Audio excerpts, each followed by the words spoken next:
Hello, I'm Dr. Janine Vitamin, naturopathic doctor, and today's subject is, can vitamin C boost immunity? So this is top of mind for so many of us in terms of what's going on in the world and wanting to improve our immunity. So thanks for joining me today. If you're new to my channel, please give me a big thumbs up and make sure you subscribe and turn on your notifications by clicking that bell so you always get my newest and latest upload. So how does vitamin C help us? So I have 5 impressive ways how vitamin C actually benefits your body. Number 1, immunity. So that we know is important, and there's a huge amount of receptors for vitamin C on our white blood cells, and that's important, and this is regulated by insulin. So I've said in a previous video that we have to watch our glucose because glucose and vitamin C have a very similar chemical structure, and they actually compete for that absorption onto that white blood cell. So if you have high sugar in the diet, you're not necessarily going to be absorbing that vitamin C, and it won't be activated in your white blood cells because it will be knocked out by that and that preference for that glucose and getting that glucose into the white blood cells. So watch that sugar. Mom always said don't have sugar when you're sick, and she was right. Now, we do have evidence that shows that muscle mass as we're aging declines in something called sarcopenia.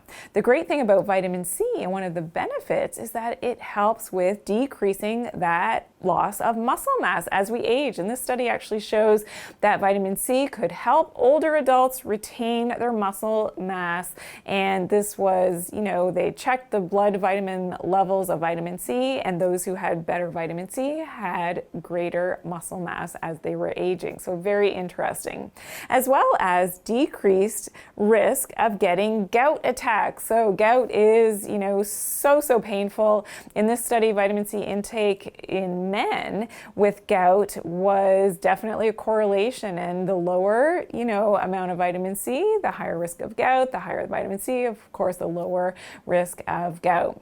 So in terms of body weight, now this is interesting, which you may not have heard before, that belly fat and a lack of vitamin C or ascorbic acid is related to having more belly fat. And in this study, the plasma ascorbic acid concentrations and fat distribution, and this is a large cohort, so almost 20,000 British men and women, has found that there's an inverse relationship between your plasma vitamin C and that waist to hip ratio. So the more vitamin C, the smaller your waist. And that is, you have to think about, okay, maybe if you've got that extra belly fat happening, it could be related to your stress, to your cortisol levels, and that could have a lot to do with vitamin C as well, because in times of stress, we burn through our vitamin C.